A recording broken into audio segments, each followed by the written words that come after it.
Ghana ho. We are live on your multi TV. The boss is Hana TV. And I streaming live. Ewo Facebook and YouTube. Na YouTube no yasesem kakra. And YouTube no original gossip TV. Pamcho muntie na muntie ni ye original gossip TV. Eho ana streaming afenti. Said that I am misika no. Ukọ YouTube app. Copy link no. Share effort to YouTube page. Share esafa ko Facebook. Share for call TikTok. Na share for various platforms our TikTok no WhatsApp no na afofro nso nya den enya bi hwe fa ye will start krempo because Ghana ensem ana ye ba beka nti if say on pese wabusuani wadamfo odofo bi ebe mesede a na ye say na won hye nti share na obia enya bi na onhwe isan say yakoto aba ye leaders so mo mesebe yenye yen ene ye say serve om nti your voice always matters on this program ye kan bia eyeye nso ka bia eyeye dwumade a mintim ne atitiri for agye akunya ana omatena ho ana omohwe yen free baby biara esansa no krafie no ene ha nti ye kɔ yanima na ese ye kɔ ne saa no oman ne ye oman no eye meman yeniman bia o baby a Ghana eye me ne wodea nti yenyina ye mom yen try say ye be ye Ghana ye da me kan me se konfo bone sise kuro bebo a ono so etimu bi ti mon hye ne nso sama ye betena ye dwuma kuo bi ene so yasene me di bibi asi ebro from Monday to Friday nyo obi asa very own sub Dr. Apia wose wani no say afra say tesi so wo spectacle asa ne watimi atra asa ne watimi akenkan fabra na so ye obetene te edi amount ne location e wo Kumase Chira Ashanti region Kwada so bola kesiem enka ne baby na ni JTV ene Odo TV ewo currently Hana TV Hana radio ewo no ye wo 3-story building mu eho na papa edi ne dwuma the number no ene that TV na sindikan fa ansakura na maka the number no ye 0547664872 0547664872 so Dr. Apia ni yare ono onfa haban bi entare wani no so on wardrobe bi mfa nchini wani no so no be mu wardrobe no na pass through your veins eho ene be ye magic words no wani na free be bi tesesu ebete spectacle no wonhye biem enye no nko a o se all chronic disease yare bi a wakoa chese enkoda no wo de ba na so ye a obete ne te edi amount mama o yare so enche se bi a onsa o se yare bi a say syphilis gonorrhea typhoid low blood pressure high blood pressure sexual weakness diabetes asthma even obi na agi mu kan no krempo so Dr. Apia e wo na adru a wo de be kan amani nyina akwa kama ti fa na number no na frɛ no da wo asɛm bi o ka oso mfa o yare e mama ne nsa fa yare na onfa na adru na no na o kan obi so o ya arrogant da bi fa yare ne bra na wonsa na emo mfa e mama ne nsa se na adru wo ho onso fa yare ti to America na frɛ so Dr. Apia na baje wa yare 0547664872 frɛ so Dr. Apia sisia if you also ane ye Congo ointment aba ejaman so nipa pu egusu a chese wo anya bia ntokra na ese wa ha ho dan dan nyina metena fiti kase we so a meka me se mobile phone we wo betimi asere wo bi ho matare ehye mi wo betimi asere me so scape me spectacle ehye mi wo betimi asere no waje de yakodi odwuma but ye kan we de wo honam de a untimi ensere enti Congo ointment se oye oba oye bema skin rashes be gugu unentema pro mampele nkrosa jiba kakawire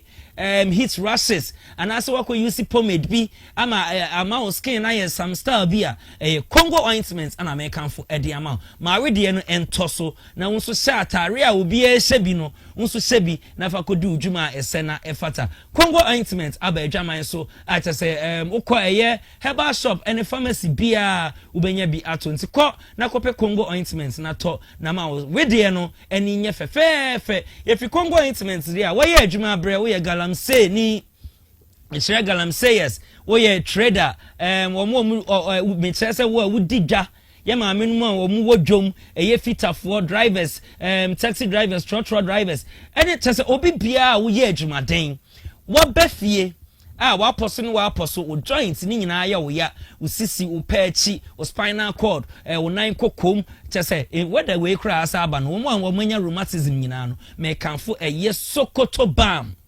Sokoto bam ana mediama wa cleanse wo body no awiye no wo de atibi na fasrasra so anon se da nye sipi esan se ye pesa wo de sra wutimi da na ade eche a wonya wo energy ne times 3 na ade ko nwuma so enti sokoto bam tibi na fasra ba bibiara ye o ye bia obeda form ade enche no na wonya energy ne times 3 na ade akọ wadwuma so enti number no ene the screen no so no frɛ ye sokoto bam for na gibi na nso fa kɔbɔ obre se na efata na emprempren ope ba bi ade wudwuma sa wo ye wedding engagements parties birthday parties edwuma kuo mo pe ba bi aye conference aye meeting na yesa me kanfo aye Wapstar Lodge na ede amount Wapstar Lodge a very good serene environment okwa free wifi ho omu rooms no so ye ultra modern rooms omu gym center so ye ultra modern machines ana omu UC dia na open Wapstar Lodge unya omu nduane nyina kama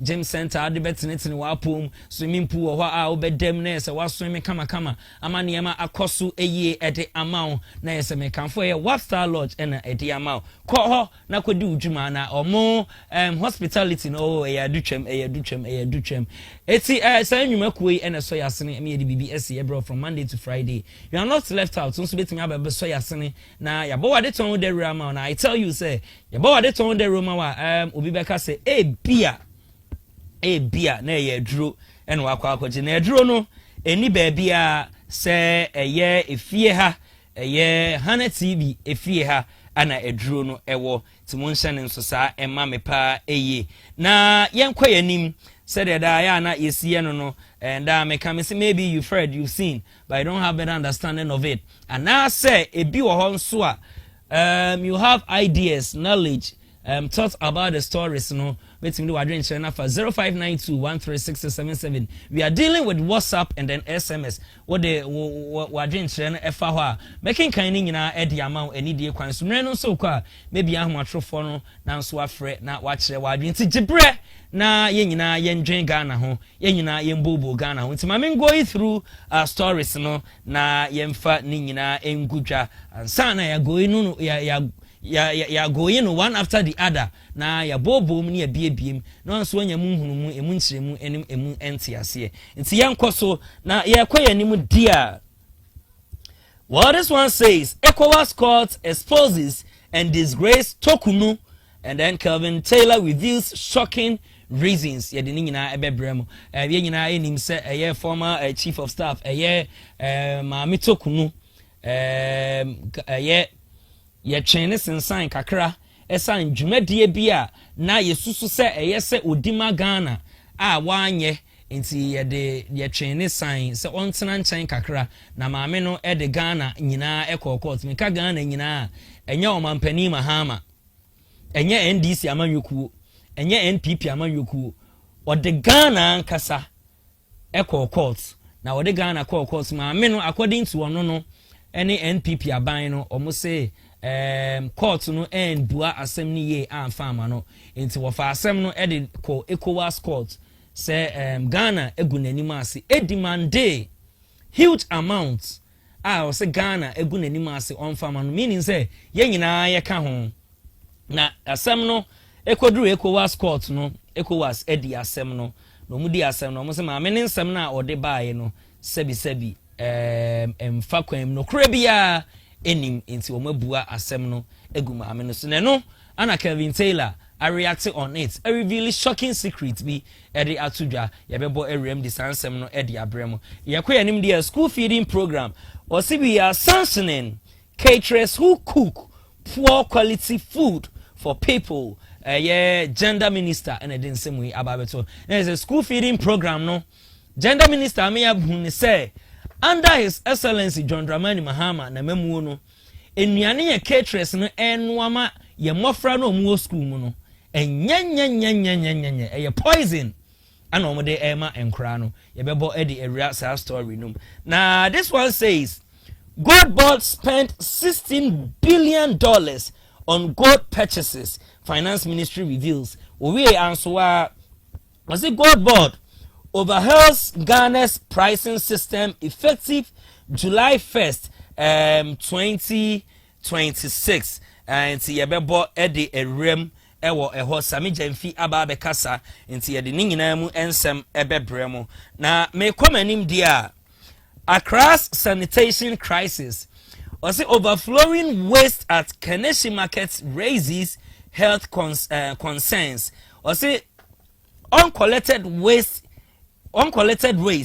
indiscriminated dumping, and then overflowing drains. There's a Keneshi Market one. Just a waste a year air cost. Why you fee kankai pa mu kankai. Ana ɛkɔ so ɛwɔ hɔ a ɛhɔ market wɔ no ye di dwana ball nso egu nkyɛn yare bɛn ɛna ɛde ɛba ɛwɔ nkraman mu ye di mu nsɛm ɛbɛbrɛ mu and then Ofankwa area floods submerge homes and shops after heavy rains na ɛsɛ ɛyɛ flooding perennial flooding ya yaka ho asɛm enye ne na etwa Ofankwa area the esi wo ho eche nkure yi ye di mu nsɛm ɛbɛbrɛ mu and this one says celebrating Rawlings at 79, NDC names headquarters after late founder unveils bust in his honor. And then President Mahama pays tribute to Rawlings' legacy of accountability. There's an answer. His former President of the Republic of Ghana, the late, was a founder of a National Democratic Congress (NDC). The late Jerry John Rawlings. The birthday would be 79.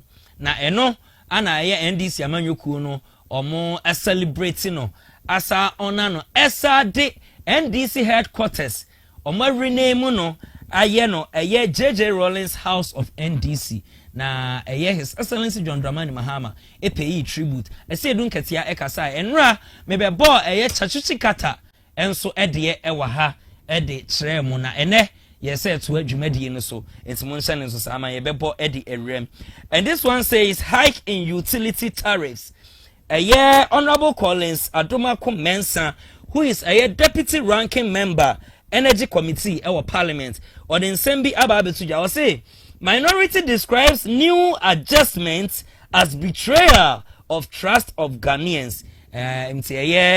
Hike in utility tariffs say a water bill air cost yensuo kosro electricity kosro no Honorable Collins Adomako Mensa ye deputy ranking member the Nsembi Ababetuja afa ho the sansem ni nyina ba betuja de amamo message the technical team no ebi wa ha anka onre studio ha emma misisia na before no mma mi twa me ho sima ba ko pe emra me ba ye betu adwumadi no eso.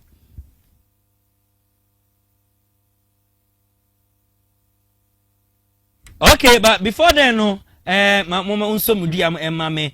Family feud. Adwa Safo is not a contention over church leadership. Ninu ya be mano ana abekasa. Ebinum it is alleged. Aman for keka say Adwa Safo kun awone akofina. Ninu ya be makokun ya say baby a odai den pa no. Family no ninu ya be ma ba ko abekasa say debi Adwa Safo no enye Kristo asafo. Ana opese obe lead church no to say the amanfo keka no na before a same way ene de aka prophet Roger de nsem bi aba betuja prophecy bi e de afa yoketechi free fa we wie no ono ankasa asa aba bekasa say swearing in say bia yes president na all kura Quran ene Bible no say no yencha sa de no ebeya eni kwan say wo swear in na ukura Quran anase Bible na de and yes ye kura when in some aka na yede ba beso ye man konkro Ghana e wo BBS dwumadi no so ti jebre na ye nyina ye mbonram one after the other before then no yenkwa Calvin Taylor maami tokunu ECOWAS court edi na asem no san ana omusidi asem no na emu nkyeremu kura ene say Calvin Taylor akasa yenkwa na yenkwa hwemra ewia ye beto adwumadi no nsema MP before kaye nsema afenjoma kemo kaye the disrespected the current Chief Justice, how they indirectly insulted the current Chief Justice, led by Afenyo Makin. They sat in Parliament, they left Parliament, went on radio and TV stations, maligned the current Chief Justice, Mr. Boni. They disrespected and insulted him indirectly. Mami were a very arrogant woman. She's a very selfish woman. This woman is so bitter. She's so vindictive. This woman, when she was made the Chief Justice, she didn't respect anybody. That is her downfall. Mami we the baby who say, when you are weighing woman to give power to a woman, weigh the woman's heart before you hand over power to the woman. Now, and the Deputy Attorney General, Shrimsai, Eposti Bibi, Anopano, and Obianim say Osono Mame, Madam Tokonu, Ekopie Court, ECOWAS Court, say, Ninsame Bebaya, Yenebu, who say, on Kanokre, na Chief Justice Nana Odino, na Sebu, Nyoma Bibrioya, na Utia Emra, Intigana Mra, and in the in fact, Ghana Mbrano, and the Ope face say, so Chief Justice, Nyamabu, this away. Now, Shrimsai Anope a opposti sa die we no nipa bebre say hey na de na ekoso ewo Madam Tokonu Osono Maame case no so na sisia no de na ekọ now so wo che de Shrimsai opposti o say the ECOWAS community court has a while ago dismissed all of the 7 claims which the former Chief Justice, her ladyship Justice Gertrude Tokonu aka Osumame brought against our beloved republic. Or see, ECOWAS community court war Nigeria was a diano atrasing. Na mame a friend Osumame Tokonu na or Chief Justice of Ghana or the assembly Ekoma court no or the Koma court say sebio or the assembly etiaye na or the Ghana court. International side and so man say and there in some poly and soon in some poly and soon ameno edico D ECOWAS court no and there a year court no atnasi na sa sabina or the court edicotia Ghana sa Ghana yamra na yembeyi ya no. Now, in respect of her ladyship's claim for $10 million or $10 million damages, the court held that in light of the court's conclusion that Ghana has not violated any of the applicant's rights under the African Charter as alleged, the court makes no decision on reparation. End of quote. Thanks again to our team of illustrious state attorneys who put in hours and hours of research to support the Republic's defense. Into the Deputy Attorney General and the Obetro Bibi Ewo the Facebook actually say, Madam Tokonua or the Ghana Echo ECOWAS court to say, Sebio in Sembeye poly in song Ninina say or say Ghana Sebio the fan with ye the rights ya tietia so ye gun wufi or the court the court entie sansem sono na onfa enye den emua entia Ghana na nensamon sono the territory no now say court ECOWAS court no enje Ghana for in some $10 million na ebia $10 million da $10 million o de Ghana schema et say articulate and 50 ayako hwe sika de gumenhia anko ho a yese otumfo nkoda hotel every say dem on so ebekọ ho sana $10 million so o sana 50 Ghana 50 10 Ghana etie na ma amene say yentam sa sika ni nyina fama no every say o say ye ne Ghana ye bude nim tia ne fa wudie sebio de ne kebi ma men kebi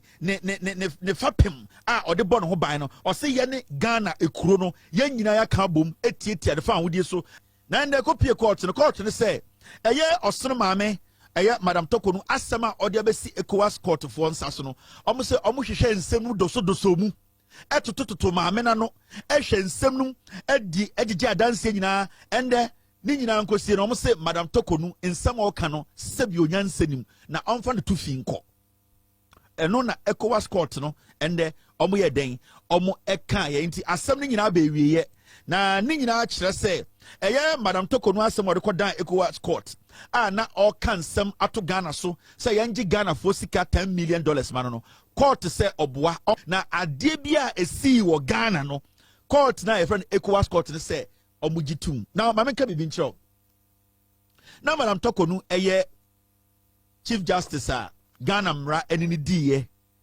sebio constitution ebe fide ne say nyoma bi oyeye no sebio na entwa kwam na emfa kwam obumra bebre so as a Chief Justice no constitution no ye bie mu no de kan ya ye didi no na Madam Tokonu ne MPP for especially okay na chese ensema Calvin Taylor so ede ababetu dwa efa Madam Tokonu ho ana yakotie aba no because na maame no ensem no na Calvin Taylor aka ni nyina no o se Ghana egu ne hu fin enti wo fa asem no every Ghana ha ye court and I say yasem dibia wa ha say omo embua ne yie amano woni me nyina ba ya adwen se sansem wei sorry ye no and me wa ha me say asem no de aba na ye ka enye se me wo party A ana party B ye nyina ye nim minority leader Afanyo Markins said ye osi sorry kasa fa sa ensem wei ho said there be NDC amamuo no ana ase omugu maame no hu fin na maame no fa asem no enko ECOWAS ye nyina woni me ba ya adwen se na nipa na o support maame tokunu former chief of staff or supporting the pan Honorable Alexander Afanyo Markins. No doubt about it. It's Obuama Minister Debbie Yamfa Assembly Nko ECOWAS court because defamation of character. Unya obia sakwa. Ye Ghana gu hufi NDC amanyoko na gu hufi and sema enim no matcha ede ato so all 7 charges no mo pressing against you no e bia ni wa e wom bia ni ho magu hu fi ti e be ya fa asem ne kodan ECOWAS no mu ni wa asem emawo na asem no aye ene wachina akwa basa na ECOWAS edi asem na ma me ne asem ne koye no wan fa nkosa akwa wo se efia NDC amanyokuo no His Excellency John Dramani Mahama anasa Ghana eguma me ne hu fi enti o demande $10 million every Ghana ho wanka so demand says can every NPP ho wanka so demand says can every NDC ho wanka so demand says can every Chief Boni ho wanka so demand says can every Parliament House na emom o demand says can every Ghana which NPP eka ho NDC ka ho CPP eka ho Chada eka ho People Liberation Party account Obia UP account. Now say every individual, every citizen of Ghana account. Mami kwa do no the boy no. Wan fan kobo John Dramani Mahama o. Wan fan kwan kobo na nado dan kwa Akufo-Addo. Wan fan kwan kobo majority in parliament o. Wan fan kobo NPB. Wan fan kobo minister bi. Or the kwa do ni bo Ghana. Sa Ghana fuagu ni hu fi muntie ni ye. I'm not talking for NPP, I'm not talking for NDC, I'm not defending NPP, I'm not defending NDC. Charges sama amene de call ye no ECOWAS ebua asem no eno ne ye ka maami tokunu former chief of staff asem o de call ni say Ghana gu ni hu fin because o Ghana court when see His Excellency John Dramani Mahama and then NDC when see NPP o see Ghana court say ni credibility ni dibia wo wom na Ghana etimi agu ne hu fin sa ne de on ti ase o demanded $10 million every Ghana ho which I woka ho wow show me from a teaching bench wo ka ho wo so ye NDC ni wo NPP ni wo ka ho me amete ya me ka ho da metena aka se taxpayers money ana e di bu o man no eti wo de wo te wo na aka se amanyosam no eba na wo nkyere wa adwen unka bi ani de kwan so a me ya advert my brand bia noodles na wo kwato ye no woto ye no yatew tax spaghetti na akoto ye no yatew tax shaving stick na akoto ye no yatew blade na akoto ye no edaso nketen yatew electricity na wo use no edaso yatew water na wo use ni so na wo use no edaso yatew prepaid postpaid akoto ye no yatew eno ne yetete nketen edi eja oman ni yie eti if say maami tokunu esi wo di $10 million every Ghana for ho a wo fa asem no edi call ECOWAS court na enne me no kasai ECOWAS court ebua maami ne for say nsam na ade baaye no enyina so papa bia eni enti ko ye nyiska bia enfri Ghana ho mfa ma tina meka se me bie ahomatrofo no tuma unso frɛ na kyerɛ wadwen enya me nkwa na nyansa wo mitim a mete ya me kasa won so a wote wo no e bia na ade no bro me de no so won so betimi abo awram na wa kire wa adwen but for now no betimi wa adwen kire na fa 0592136677 and number is on your screen. It's the former chief of staff Maami Tokunu was demanding $10 million every Ghana. Sa Ghana egu n'anim ase. Ghana disgrace no. Na ECOWAS court etena ase. Ehwehwe ani nsem no, amase maami da bi. Nsem na ade ba no da bi. Sebi impredia san nyina so papa bia ani so. Eti se sika na wo ka no. Yenya se sika ne mawo. Yentimi nje se sika ne free Ghana ho emmawo. So se Ghana egu wani ase no. Ghana ngu wani ase. Eye usunu ban ne wo ne ye bia wo ye no. Ane ye twen wo tena nchen se da bi. Say na wote so as chief of staff why ye and some say ane ye de abon enti ye setena nchen na sa wo so wo nti ase na Ghana egu anim ase na ade Ghana akọ na court ani ama e wo Ghana ha watabiri asem no e de ECOWAS court say ECOWAS endi man ECOWAS enso abua wo fo na sa wo $10 million no so abon. Etienne, may capture every individual, every citizen of Ghana.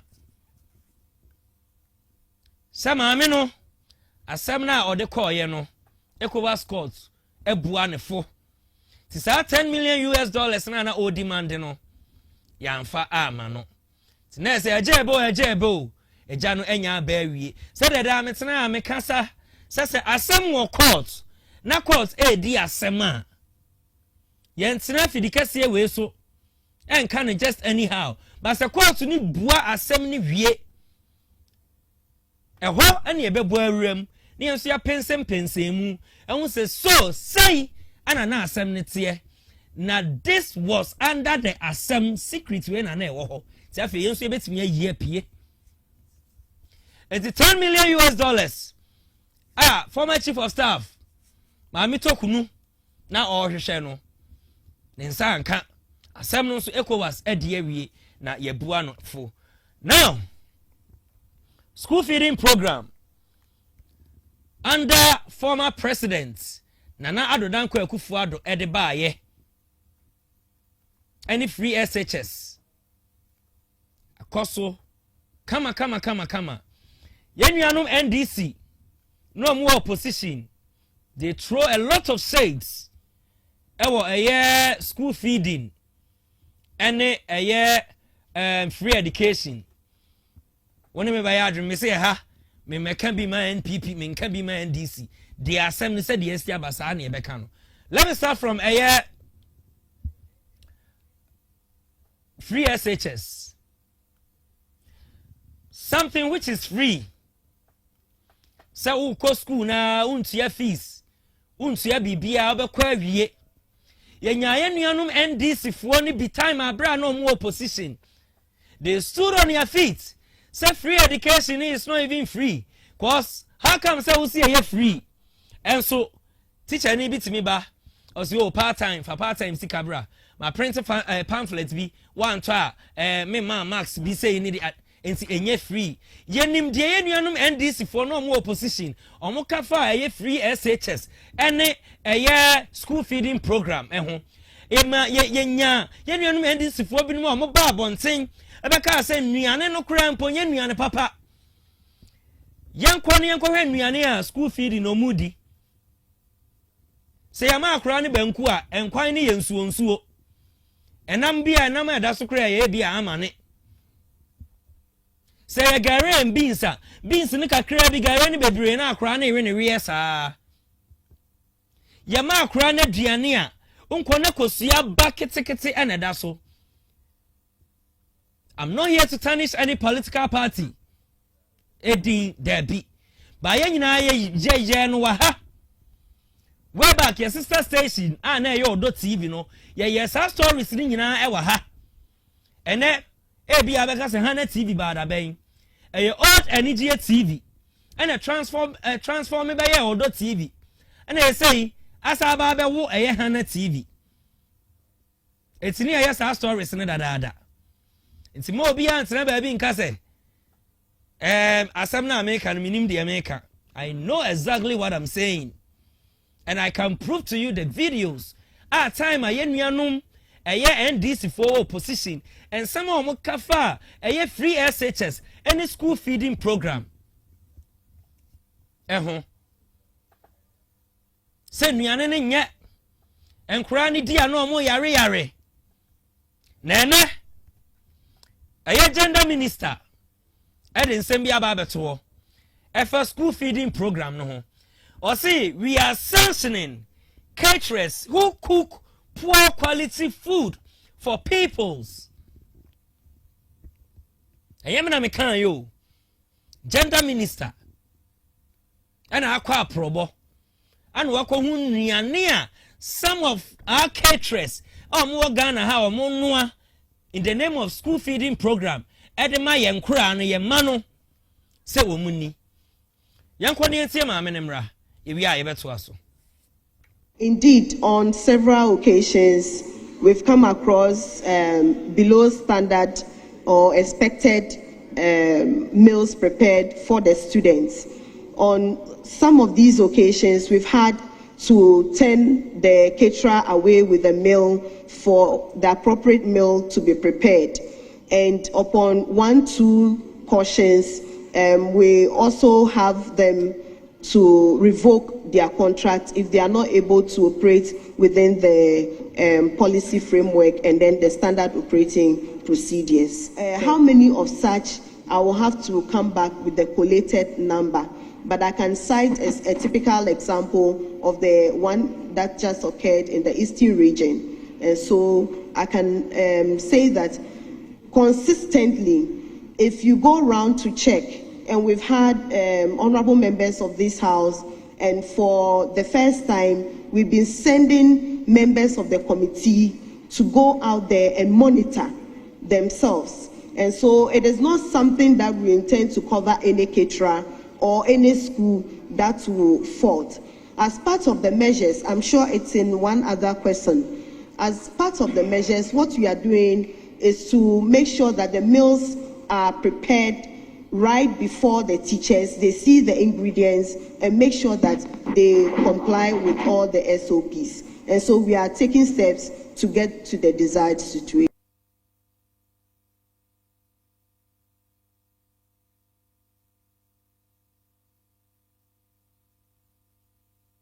Okay, na chasa gender minister ana ehye ensem ni nyina egu ho kama no ti yabesre mami koso ana investigation, because if say ya fail as a caterer sebenu aduane ema school nkra na onwa poor foods de mo omo a den na opese yare na ade ma omo ana ase den na yenhwa de bi wa ha ese echi ayonko ho a usi echi aduam NDC amanyokuo na say omo also His Excellency John Dramani Mahama Obai, which is 1 year 6 months mu any, if I stand to be corrected. School feeding program under Nana Ado Danko Akufo-Addo Amemu and some Bena NDC and Canfer Enuane ho. And some Bain. Now we have caterers aduane na bakra no. Now man want small quantity at the man cry no masasa ni aka de akwa kugu.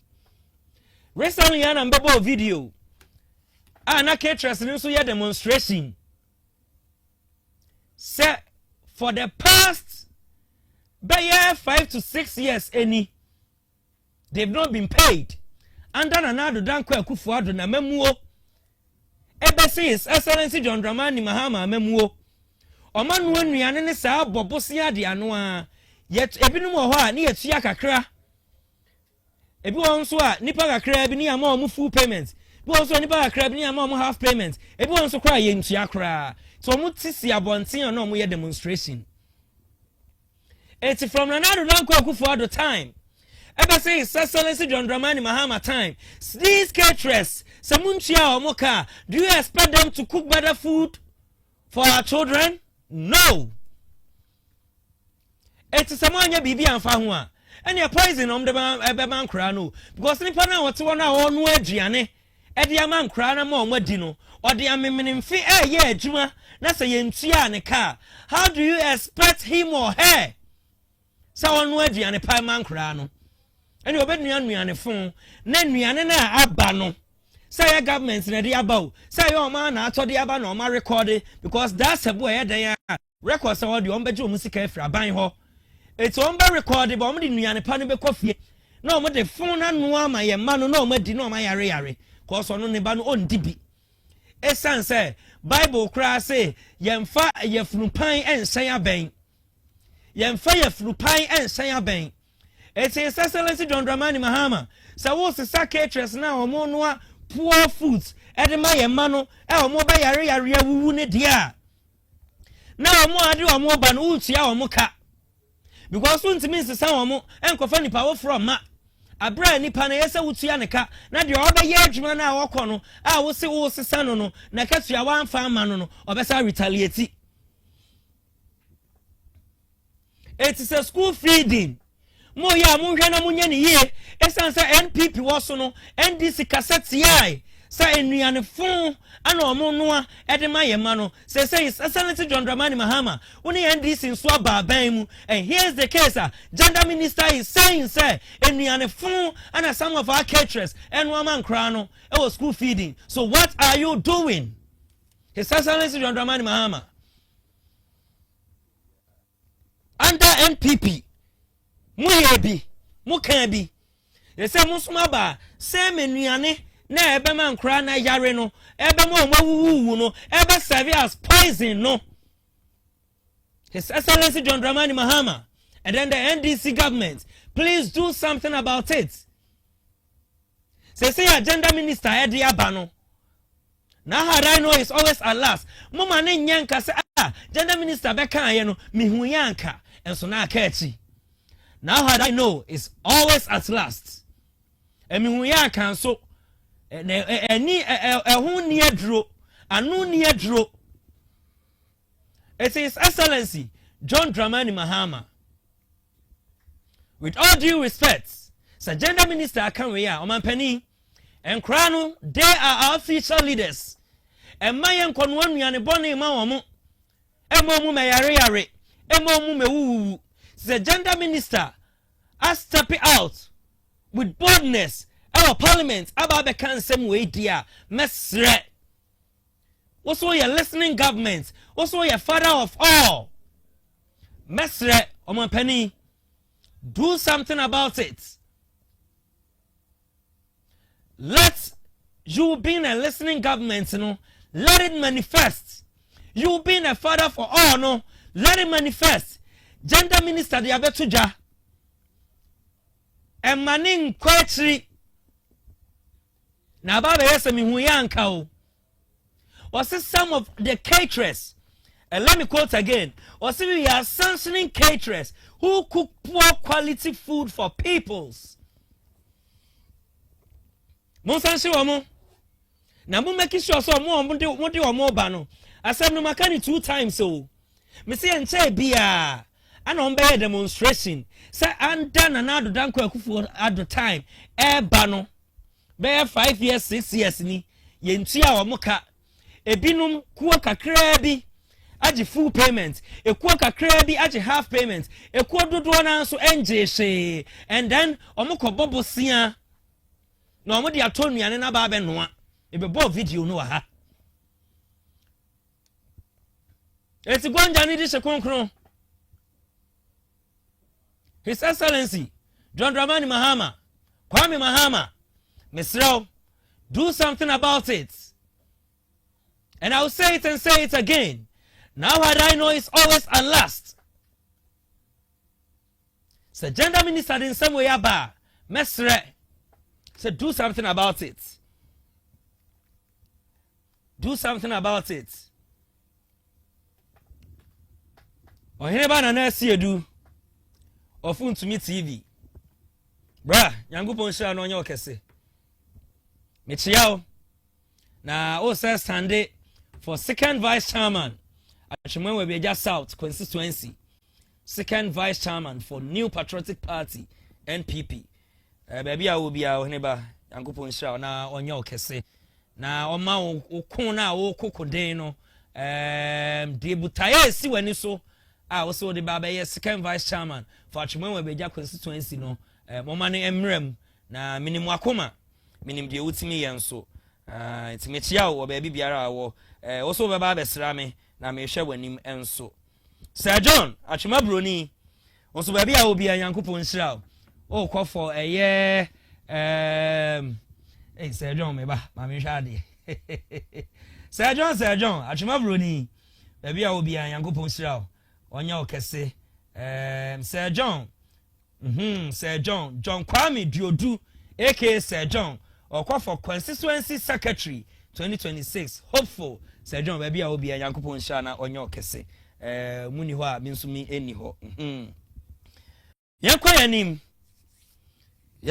far away from a school feeding program no say them sikan betim no adin share na for 0592136677 it's both WhatsApp and SMS so the far making kind nyina at the amount we are live on your Moto TV the boss is Hana TV yes streaming live YouTube and also original gossip TV yeah live hopper and messages share comments na making kind nyina at the amount my personal handle on TikTok at Dizzi KAD yeah live TikTok and also pass comments and far making kind nyina at the amount this one says God board spent $16 billion on gold purchases.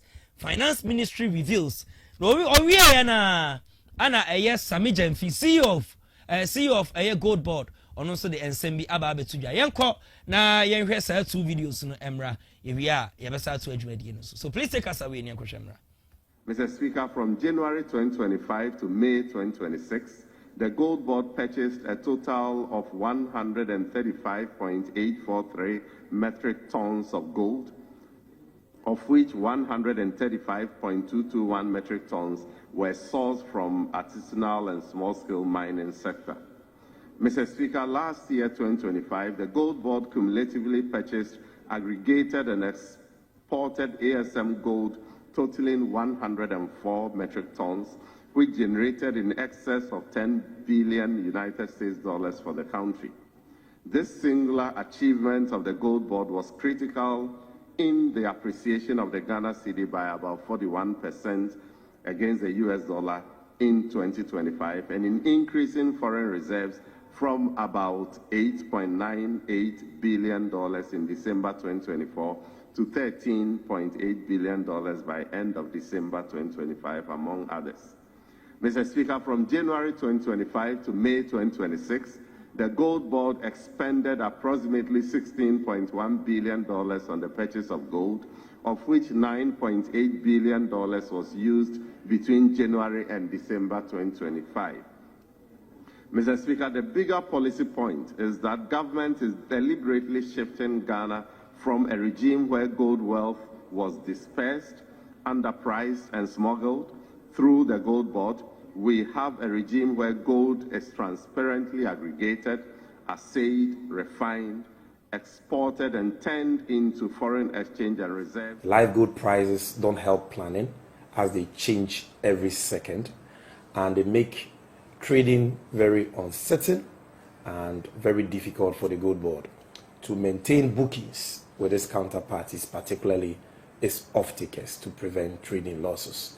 And so to ensure certainty and to avert the situation where some buyers hoard just to take advantage of higher prices, the gold board, in consultation with its licensed traders, has agreed and has decided that effective 1st July 2026, which is next week, Wednesday, it is going to be determining the local price of gold based on 2 pricing windows. One is going to be the LBMA AM price, which is the auction spot price for gold published by the London Bullion Market Association every day from Monday to Friday. That price will be published by the gold board by 10:30 a.m. on every trading day. By 3:30 p.m. Ghana time, the PM price would have also been used to calculate the evening price, if I can put it that way, for gold in Ghana. The exchange rate will continue to be the Bank of Ghana reference rate.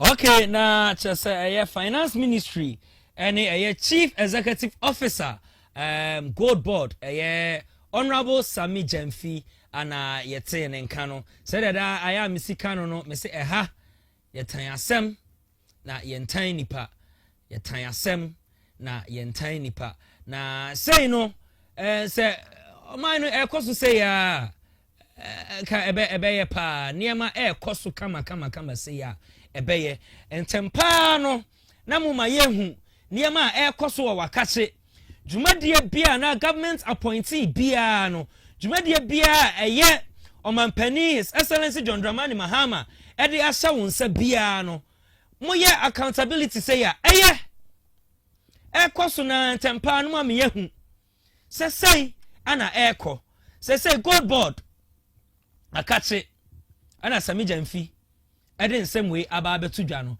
na nanka me pese me hu say God reserve pamcho muntie ne yo sanka Sami Jemfi din nsem a emu ehwam emu akono say ede ba no esem aka ede pa politics there but yenim say ye nokre say ana ade abeto press no anim nyame nhira so kama na bibi say no yem bisa se Bank of Ghana say ye gold reserve saying ane wo ho how many tons of golds ana ye wo our Bank of Ghana ye gold reserve wey anya de ye di jaw mbamto muntie ne yo wey nya gold wo ho a ye di ja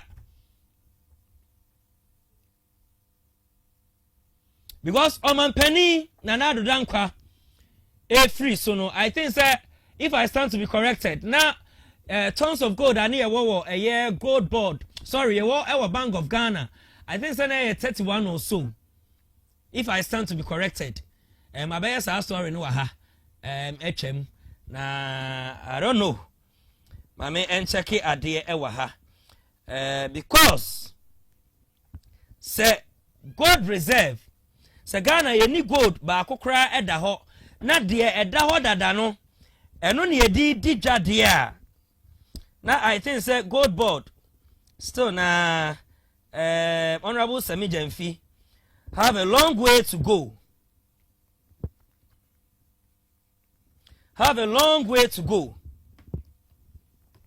it's the honorable Sami Jemfi CEO of gold board and some day we are odi aba beto e paso anade aba abonten ama ye nyina ye tie no nanka wei no nanka wa me hu gold reserve e wo ho for now because under nanado danko akufuado amamuom no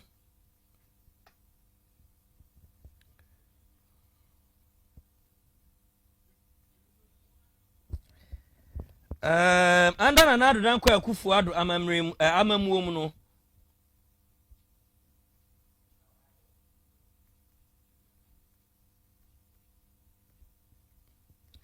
free so now our 31 tons of gold and an our Bank of Ghana say 31 tons no me bam cho Sami Jemfi honorable and one other wo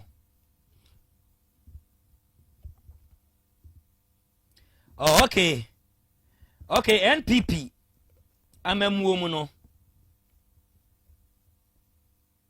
okay, I say Ghana's gold reserves stood at 22.3 tons as of April 2026, which is managed by Bank of Ghana, while the NPP administration aggressively grew physical gold reserve from 8.7 tons to a peak of 37.1 tons.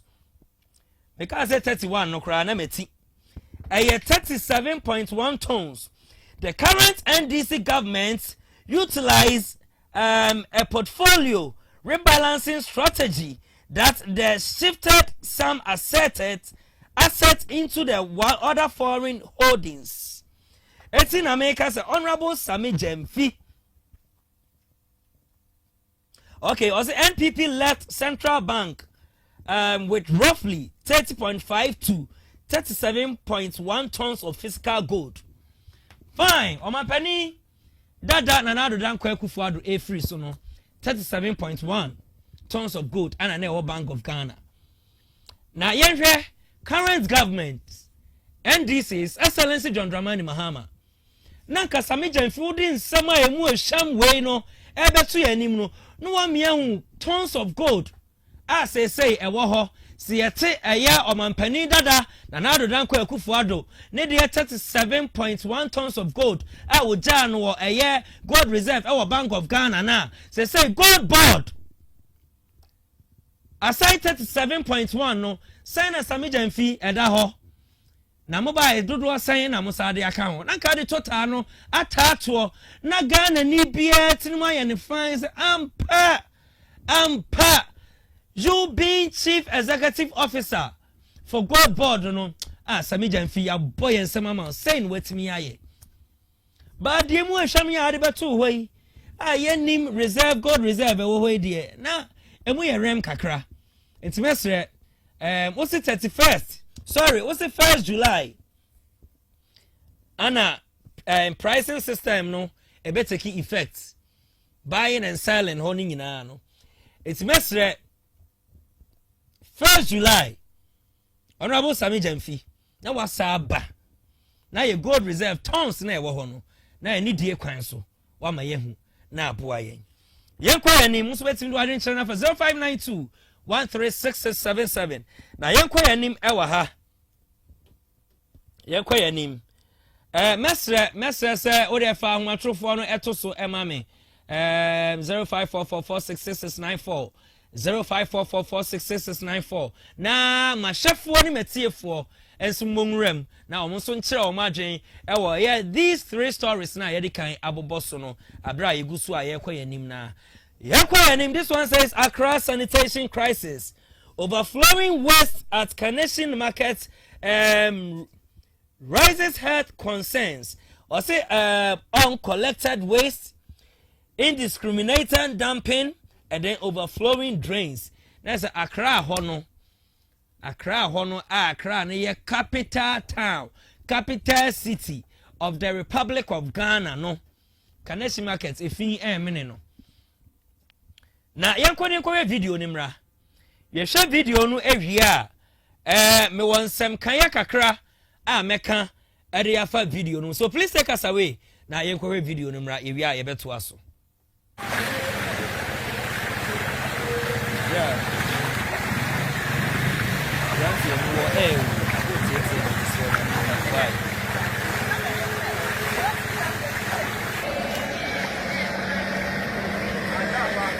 Let's just go there. You are constantly answering, Papa. You need to do it.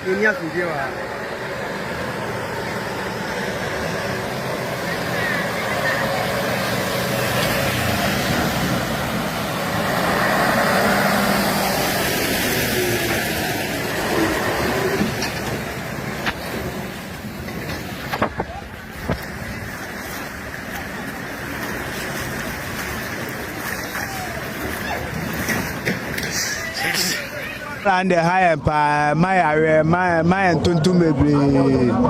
Mama, the daddy no cry. Baby, to me, I don't know from you. And yeah, says for muting best sabala and one munina. But markets for ni because Hasham say, your best son at here. Oh, be a mess, Sabala will go at you. Go almost 1 week. Be a fire. Say, I saw Tosana at a time. Shabole Guarmo, Nashasana. Edwadi phone by Waha, Amoton Ton Noma, Daddy pay as we. ni mami tade akwa akodi na hwe bebi abola egu hwe bebi I mean ye na ye wa ye na bola ne ben ye sei enye ohu nti so ombehwe no ma ye bola no hu bibia omonye bola ne de be kan ne se esrem panyimfo no mo kasa ma no dubru mu de mo ne panyimfo no nkasa mgidi so mo betie no mo meyi bola ne ma yo se nsuo tuto yenim so mo ye se nsuo tuto ntaye mo ho nye ha enye ntente no meyi maye Accra Kanesi Market ana yakwa akwhwe aba no sadia bola esi mene amanfo ho no ese wani enso ka kire message na kwadwo fa number no eto so ema me 0544466694 fatu so ma me na afrefo emunrem dani dan nyina yese wo man no eye wo man eye me man asem bi wo ho a odika wana beka enyo obiara omiara oba cheme asem no odika wana beka enyo omiara capital city that is Accra enya honko Kanesi Market ana yekwhwe ye no Kanesi Market ana bola mini wo mo no Kanesi Market ana market a yedija ekodidi ema aduane ne koye yam se ye be yare se enyare yenuane nyina ya bonunuru asai no na nuane na sa begu market your bola yesum ho Accra Mayor, what are you doing about this? Kanesi Market no. Kanesi Market. Okay, my main kind message we Emra or say, hey, what NDC is doing is not fair. One for Udiama, message say, send the message and do location any Udin and so aka home. Was the NDC area no enye kra asama ode ababeto no Accra Mayor chairman dia na wo ya fa ho yenim say demolition bebre ekoso Accra concerning flooding it would demolish baby any kwansen amanfo si dan esi especially coastal areas Ramsar site ne na sefo baby any kwan so obi di container si baby any kwan so osifie si na wasi na block gutters ama flooding ACC no Mayor ani aye mami Oklu Linda Oklu mo yesa exercise we no bola no sabi babcho mo charge ana anase munhui we ya market o ehọ na kuma se Accra Mayor udija ehọ ana MP oho unsu dija hello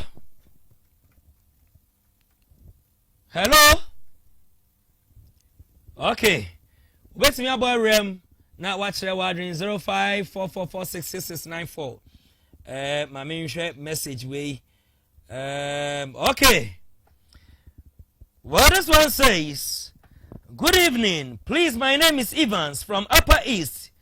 Tomorrow Ghana will win 2 goals. 2 goals to 1. Please try and then let it come. Please, thank you. Okay. We sports for you. We have a sports for message. Hello. Good evening. Message a technical team no enra ha mamina menteshi. Hello. Good evening.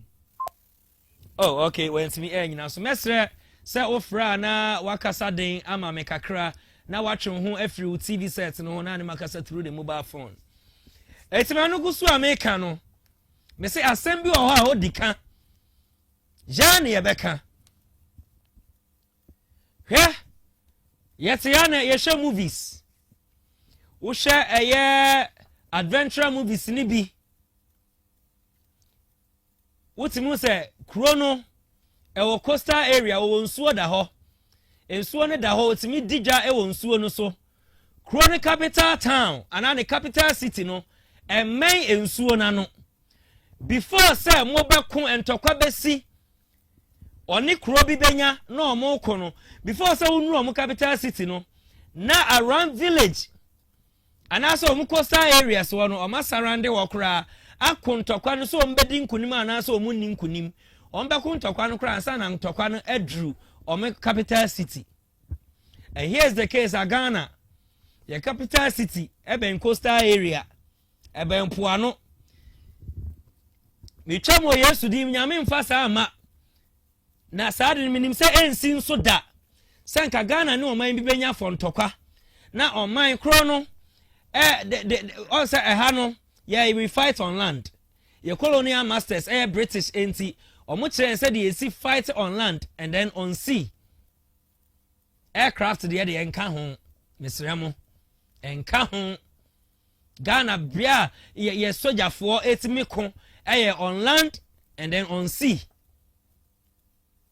Na we see a capital city ewo Accra e ben puano na se Ghana ni oman bi anya se ni omo na me epo no so na omo dua capital city na omo say ne nyina it's me my dream ni me nyansam ni me nimdie mu ne de ka capital city de enka say a one middle and as a center of the country. This is just by the way, mama come asem so. Capital city ana ball emini you know. Capital city ana nsuo yiri efa you know. Capital city ana munye clean you know. Capital city ana bebia flood in ACC no. Country called Ghana. Yen penny for na yen shehan yatenase. There are so many countries sir. As I'm talking to you now, almost some capital cities. There are so many countries. And yes, I'm walk Kumasi nti. Me pre capital city abe Kumasi debi. You greater Accra, you greater Kumasi. And yes, a fina America ne bini ha. And yes, a flood in America ne bin si ha. Na anu ya na mbebo. Eye ken USD. But majority no niema ekoso efin mini Accra ensu yiri mini Accra ti Daniel penny for na ya fa ho Accra mayo kaneshi ho no MC ho DC ho member of parliament wa Accra mayo ho assembly member ewa kaneshi ho NPP for ho NDC for ho ye market women mo ho mu di jano both parties no NDC member be kwa kodija ho NPP member be kwa kodija ho enti bola ni gu ho mini wo mo no hwan asade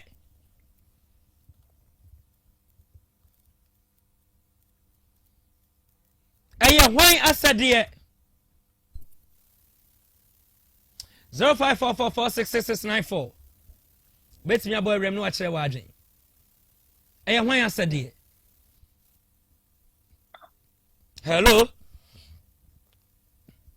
hello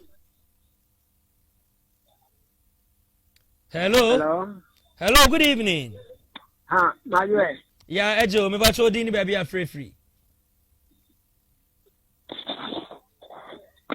hello oh mesre say munye hu bibi mame ha no metene kakra bi pa mesre say oborem na wa kire wa adwen ne die kwan so 0544466694 obetimi aboerem na wa kire wa adwen eti akra mayo demolition exercise na ekoso no hello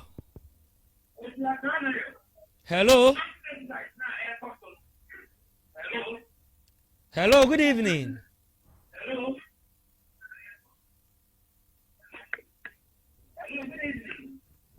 Hello. Your line no emboayen kra, but try unso betimi aboerem na watch wagin. Say na me sika na kra mayo. Wo demolish aye amanfo dan. They say baller is waiting for you. Kaneshi market. But the asaya me yani say market women now mu ho no. It's more mutibola way home. Ah, moody jan, sabi. It's a yamamo. More tongue area, mamma, for no more fire rainy because you. It's an penny for boo, baby, say. So, worry of one, sir. Now I shall, dear. Cause so show of one and sign any party in your pet. 'Tis a worry of one, son, I know I shall, dear. What's the ball away home? Eh, dija. Flooding ya, I am a can was him. Titru gutters. So what an assess or man penny and I MPB. And I minister B. MMDCs and MRMA gutters and Mount Abrad and Dow and Namu when him. Ah, air course problem at the mount. And my mosquitoes crown so air show Emma unya malaria. O expect to be so on the May Mount. Debut. O expect to be so on the May Mount. It's Mumu to one. Market one, Anya Bia. Somebody Mutiato. It's one of Mutiano more so general. Then or more for ball no. Then or more for ball no. Usubati ya boy rem no ache wa 0544466694. Yanko fanko beria flooding kese asesi wo ho. Akra asema ameken. Yanko na yenhwemra ewi ebeto aso.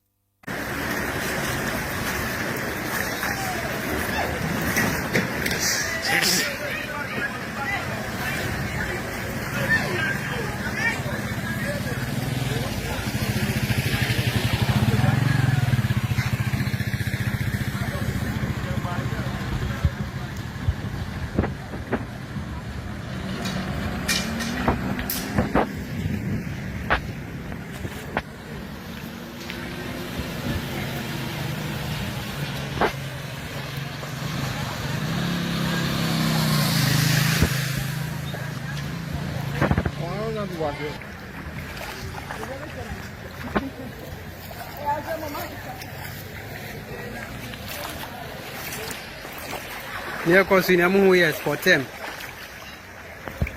Of Uncle Barry and Sound Road for 10. Opposite Zen Filling Station. Na chese of Uncle Barry. Ana insuo we kra no insuo na ansa da nto kese bia o enso yen hwe ofanko barrier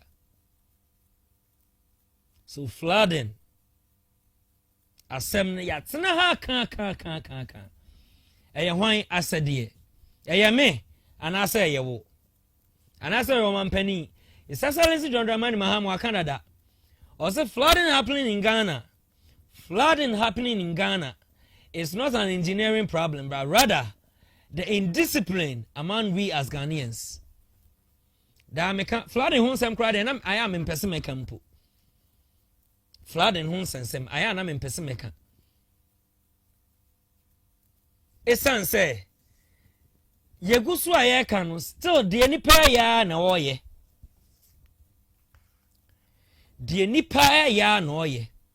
Udidi a baby a pebia no ato atwene. Unum so baby a pebia no ato atwe baby a pebia na egu bola yensha eye Kanesi market bola ye egu yi say heavy rain downpour at take place se sia it bola ya na egu Kanesi enche enkogu gatesimu emma flooding emma eye den ya baba hwede yeso of Anko barrier na ye koya na ase ye ba e se wo akra ensuo pete kitua bia na yem hyehyew kuma se ha de menka se fi ni ha na menka se flooding eni ha but e ha de no esusu e se hye akra bebia flooding why no enya wasade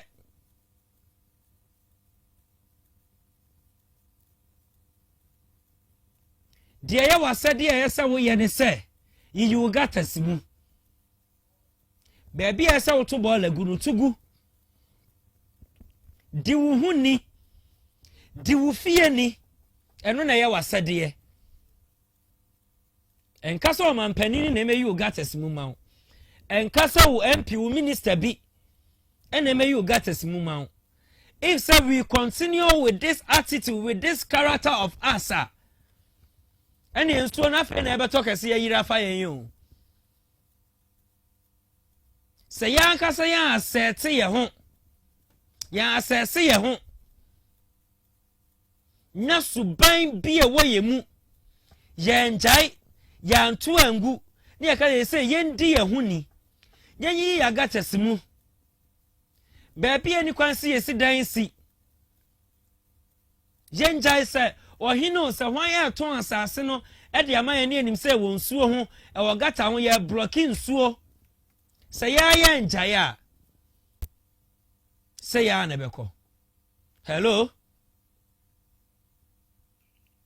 Okay.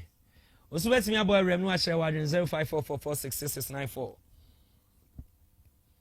Say ya na beko no. Say ya na ade a ya ne se wunua bi udofo bi wabusuani bi ewo baabi no what is a flooding esi wan kasa na wonten nka how are you going to feel? See, as ordinary Ghanaian yansesa ye suban na ye jai ne matra sa da bi mehu se ade wei eyesa ha na medeto da bi ade wei eyesa ha na eda na efri ha akwakoto ha eti say ye kan ye hu bom be nipa 5 na betumi apagya ade wei dia ba beto ba bi eda na efri ba bi a akoda na eni kwan se eda no na ye tena wo se ye omampani bi. Hello. Hello, good evening. Hello, good evening.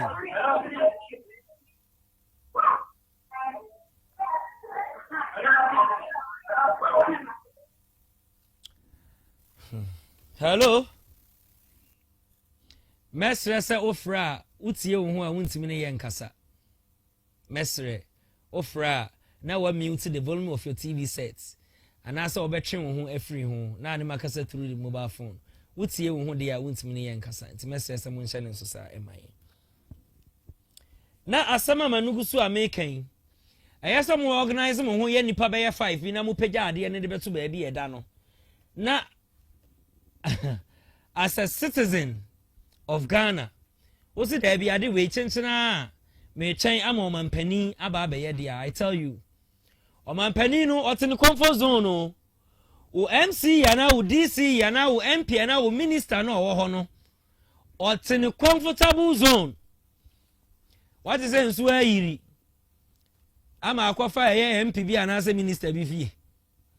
Ana what is it jahye bi ye ekoso? Ama afa MP bi anase minister bi fie. Ana government appointee bi fie da. Eye ne a. Cause ono ba bi otin comfortable zone. Wa ye ho yie. It's wono ono ne me fa shovel nse ne nse me you got is mu ma. See, as good citizen of Ghana, se wa nkasa anye na wo se wo tena ho ama oman no abodwa bi ni aba be ye de. I tell you nsuo no be yira fa wo bola no se be hwian ama anya yare ti da sam niema bi wo ho a yan kasa yan keka ye ho ne yenye yen twɛn ma obi ma meye ma yen da bi yan kasa yan keka ye ho na yenye. Yakwayanim celebrating Rollins at 79. NDC names headquarters after late founder unveils bust in his honor.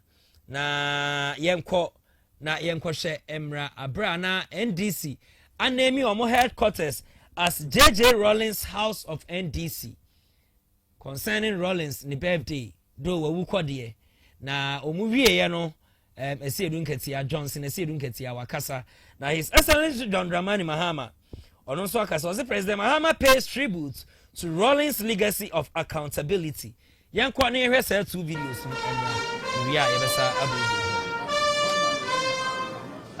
It is 22nd June, the birthday of the late founder of the National Democratic Congress NDC, Jerry John Rawlings. Party stalwarts, including President John Mahama, National Chairman Johnson Esiedin Ketia, Majority Leader Mama Yariga, and several senior members of the party have gathered at the party's headquarters in Accra to commemorate the occasion. President Mahama unveiled a plaque officially renaming the party's national headquarters as the Jerry John Rawlings House. He later unveiled a bust of the late founder in honor of his enduring contribution to the party and the nation. Son of the late former president, Kimathi Rawlings, expressed the family's gratitude to President Mahama and the NDC leadership for honoring his father's legacy. We are deeply honored by the presence of the President of the Republic of Ghana, His Excellency John Dramani Mahama. Mr. President, we sincerely thank you for finding time amidst the enormous responsibilities of your office to personally grace us and supervise this historic occasion. The national chairman of the NDC, Johnson Esiedin Ketia, said Rawlings often maintained that his work would live on through the people he influenced. But today, he's no more there, and generations are changing. So if we allow his memory to remain in the hearts and minds, it will also die when those hearts and minds that knew him also pass. And so we felt that there must be something that will connect this country to the works of President Jerry John Rawlings. Therefore, not only a tribute to his immense contribution to our party and our nation, but also a declaration that the values he championed, the values of integrity, patriotism, sacrifice, courage, discipline, and service to the people must continue to guide our actions as a party and a government. It serves as a constant reminder to everyone who enters this building that leadership is ultimately about service and that political power must always be exercised in the interests of the people. This headquarters is more than an administrative facility. It is the operational heart of our party. It is the place where ideas are debated, policies are formulated, manifestos are written. Former the late Jerry John Rawlings neba enso ekasai, and then last person so ekasai is Penny Kasewia, Penny Jerry we and so His Excellency John Dramani Mahama enso ne pay tribute for JJ Rawlings about legacy of accountability. Yen na yet nsema o kan ye na chese nipa obewiase na uputi measures into places live good legacy a wuwechi say ana ye ede emao ede ona kama eti san dwumadie enra chachuchikata ebekasai ema mebeka no wa ha se enye se NDC yato aba ede ama omo ene ade fefe we a anase good legacy a JJ Rawlings eja eto ho no omo de ba be hoahoa omo ho ama omo enye bibi omon try so ombesum Ghana fo nyina enye party ba akopɛ chachuchi chikata ebe kasa enra efa sansem we ho na we ana His Excellency John Dramani Mahama enso aka ediafa Jerry John Rawlings and we yakwa yanim the other one says hike in utility tariffs minority described new adjustments as betrayal of trust of Ghanaians. Honorable Collins Adumako Mensah, Deputy Ranking Member, Energy Committee, Parliament, no and didn't same way about Betuja Yanko, na ENC Nimra, if we are better to Utilities Regulatory Commission, PURC, announced yet another upward adjustment in electricity tariffs. A 3.49% increase, effective 1st July 2026, with water tariffs also going up by 0.85%. This is the latest chapter in an unbroken story of tariff escalation under the John Mahama-led NDC administration. We remember the promises. The NDC campaigned loudly on reducing the cost of utilities, easing the burden on households, and fixing the energy sector. 18 months into their tenure, Ghanaians are paying 26.82% more for electricity than they were when President Mahama took the oath of office. This is a broken promise. Since the NDC government took office in January 2025, Ghanaians have faced a relentless cycle of utility tariff increases. The cumulative data paints a stark and indefensible picture. Quarter 2 of 2025 saw a 14.75% increase. Quarter 3 of 2025 saw a 2.45% increase. Quarter 4 of 2025 saw a 1.15% increase. Quarter 1 of 2026 saw a 9.8% increase. Okay, now just a honorable Collins Adumaku Mensa, Deputy Ranking Member, Energy Committee, our Parliament, and our Din Semno Atujano. Light bill, Equastro, water bill, Equastro, and I would demonstrate enyina MIA no. Now, or say NDC, promise Ghanaians, but on may betray ye. Because His Excellency Ebetina come a year. 1 year and some 6 months going, no. When we say, can you have walk us through in so and some walk us through? But, Bosha or say, yea, during the campaign, no, a year honorable Collins Adomako, essay, and yes, sir, and a Ghana for ye who know, and yet this experience, and yes, I experience it because Niama Kwana air cost and remember on the video, ever ha, our day at 2 ja, say, even though a year. Prepaid. Ya toya na ase. Udigu swa na asa. Ye energy minister. Dr. John Jinapo ebeka say obe compensate ye Ghanaians. Ubibiara oto prepaid. Eto subia ehye ye no obe ma ye compensation. Mijina mu kan no say Ghana we don't have that kind of data. Say data. Makoto prepaid and I say postpaid. Me todi gu so no na me lights. Baku anana esiso me you see light no be bia 1 hour na 30 minutes ana me dum no ana me saw fridge me saw ya be 1 hour na me dum no sa data no ana me kan ECG ni sa data ni bi data ECG be nyama wo say auto prepaid ni time say date say na sign date say na asabeto bi that is the only data I see Jibenya the amount. But data say me you see lights, me you see ebi me to prepaid no, and now postpaid no. Me saw lights no 1 hour. Me saw me TV be 2 hours. Me dum no me saw way. Sa data no ECG enya bi mfama. Etia ne to prepaid ni gu so ahwem na asano. Sa data no na me pese. Eno Dr. John Jinapo enye bia obenya sa data no de amaye yana. I'm obi o to the goose be a sign, no, you compensate ordinary Ghanaian. Compensation away. For the past 4 months, ni yenya sa compensation no. E mo na akosombo. Sap eyi ho ehye. A Ghana for ye refi. Eti light kosoro. Water kosoro. Terrace ni nyina kosoro. Eno and a ranking member, energy sector in Parliament, a honorable Collins Adomako, Mensansi Debbie, a basa o mampeni, only NDC American what betray Ghanaians, so do something about it. And Yamina Mekai. So let me about Rem watch your watch and the number is on your screen. Wait me radin channel and stuff for 0592136677. It's both WhatsApp and SMS making kind in at the amount. Yan kwarentem family feud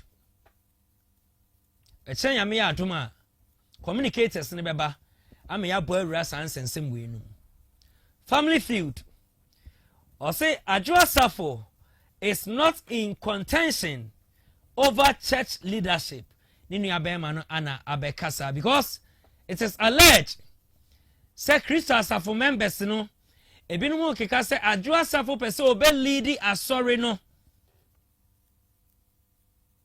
Adwoa Safo pese obe lead asori no enuntina oni ninua eye Israel Kwadwo Safo akofena omo eko no na ne nua na bɛkyerɛm ne nua bɛma baako bɛkyerɛm sɛ dabi enya saa enetiye na emom opapa kra se omani ne babe me bia endi na ade unless oba so asem no aye ha ne ha yakoni etie free ne nua bɛma na nkasa nanum we are back to studio for discussion again.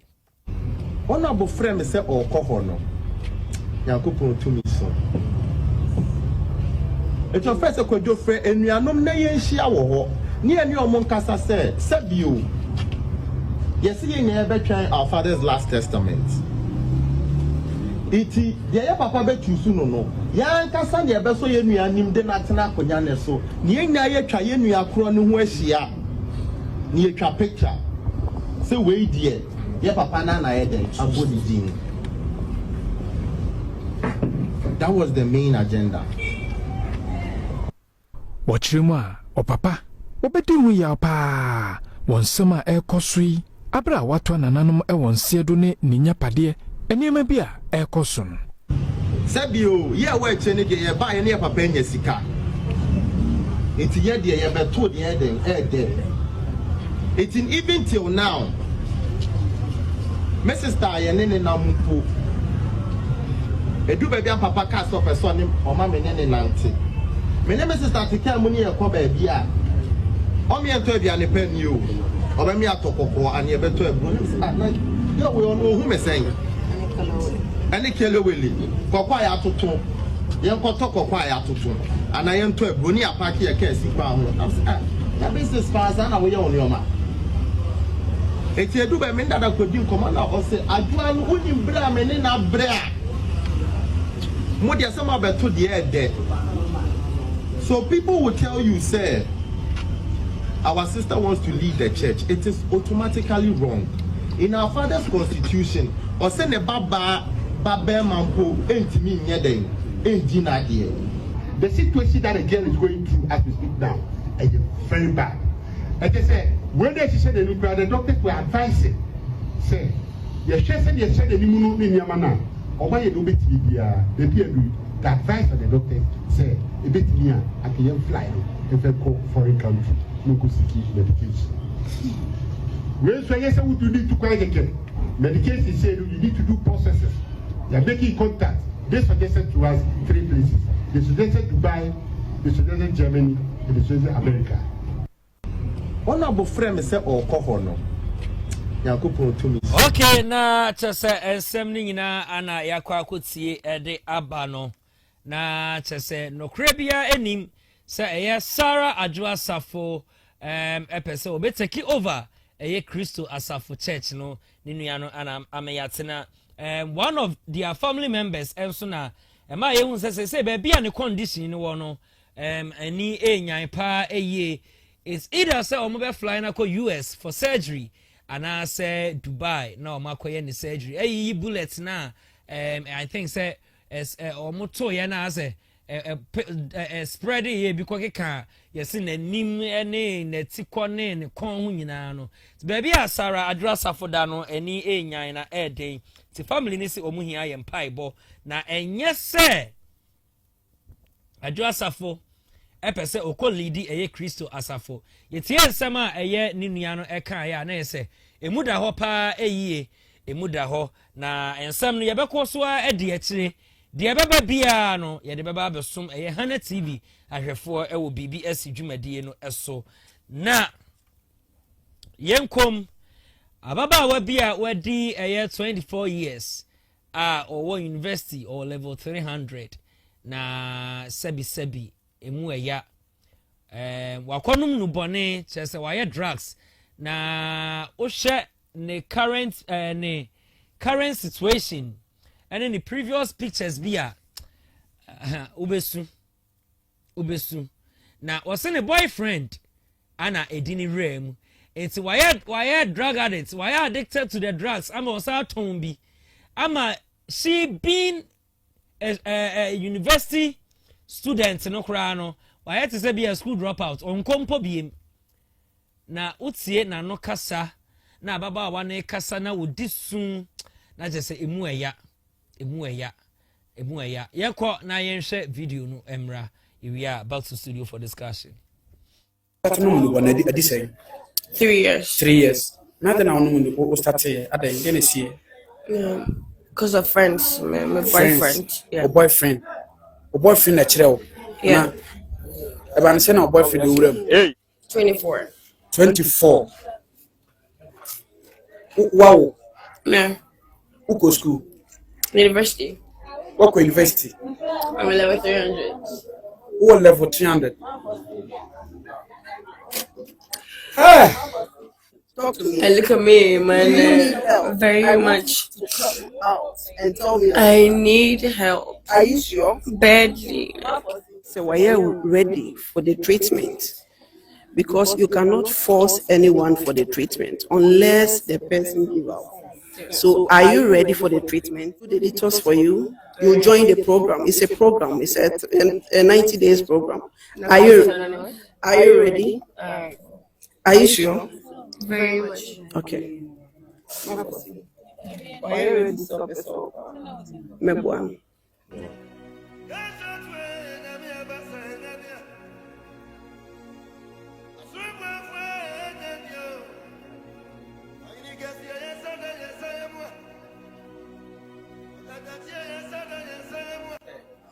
Yenim na busu. Me bra gunshot today. If not the pen. Amakum. I want your point. The course here kwa komo mediane na you know medin ko na yehu. Okay, na chese emu eya pa obi dehye ordena ko school university level 300 students, just young girl, 24 years, very very young girl. Na no ne brofo de na sebi okonya tibongo so boyfriend ono so ya drug addict edina rem ama say she current situation ababa we ewu na ya peer pressure ana ye ka se kire me yonko na me nchiro usuban. Sometimes parents no so aya enye bibia na ye kwa enye bibia wiase we enda hokwa mufa mu manu enwura mpaibom mummɔ mpae nta mu manachi. No matter how the situation is, mumfa mpaibɔ nta mu manachi. Share obi this year level 300 students and they share said they will see aye share said they will see afekubo was a friends okay friends na no friends was in a boyfriend at the new year across 24 years who is in level 300 okay just a year na we school share their drugs ayeno. It's in a boys or mercy so samu ye bibi na ye kan. Yaze pani na obi nya bida. Na crowd obi a ye bida. Ene say youth no. Omo aye wo omo from 2000 eba no. Chale I tell you. Omo na yeso omo to asoden aboden. From 2004 na eba no. Omo na ato asoden aboden bibia yenyan ma omo bibia they know kwaka oh time atwam yeah de na woso because we are in the 21st century modern world AI generation we know better than you know omo so kra na enim hye no ko so bisa ni bibia unless we Google time I go school I library esua de out of pamphlets who read it. Where was mobile phone?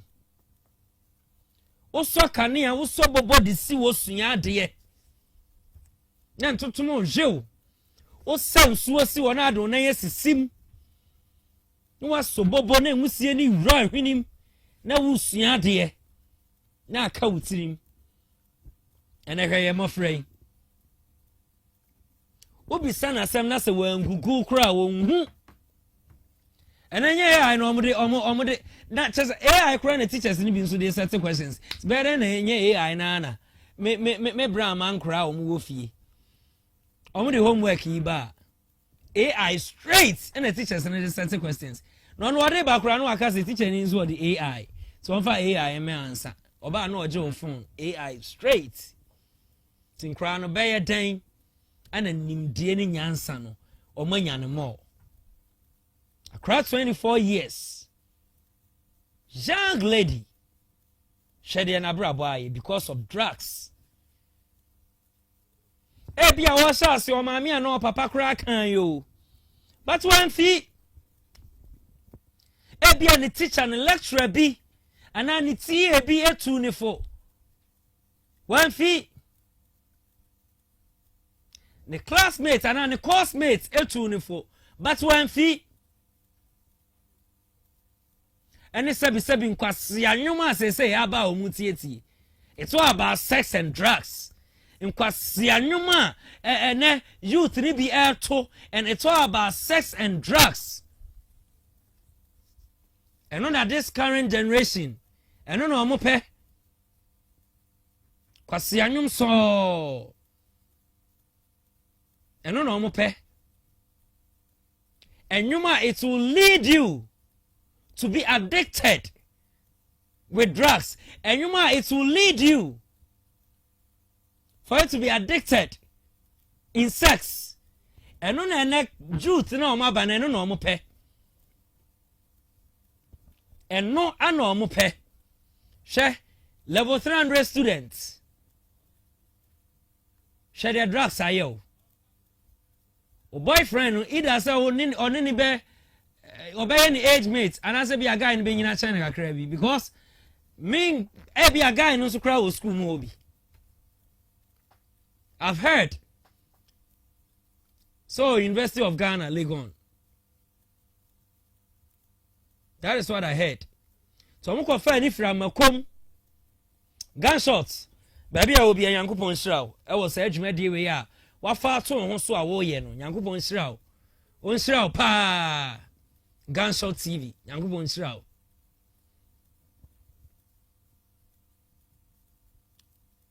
These are things, and you was streets. Oh, you was street, no so. Amunkwano, Amukasa. And see, be our parents, they were university, level 300 students. Yafan Paibonta in Yaketu Anechi. Say Yankupon yin free because for man who crying say yen treating no man good treatment now won free all is not lost dear wawo and was say let me say yame be shen who en munyam yakwa name Prophet Roger Ministries or den sembia ba betuja efa eye okatachie efrifa eho na ni nyina ne se obowura sunsun wiase mo hwe na ohun na ohun so katache frifa ba be ye pani obetena kunya kese bi so na so akunya na oba betena so no o se send message we ma okatache frifa o so no on pese okatache frifa be frɛ no ana so obehunu because katache frifa eye obi a otaso pa ye prophet for pa it's way emphasize message we ma no oba be ye kandini obetena parliament obedi also obe parliament for be 3 times now after parliament on be fra kunya kese bi na obe fra se kunya no unless say oda adakam see ahihya de ato secretary free fa death is awaiting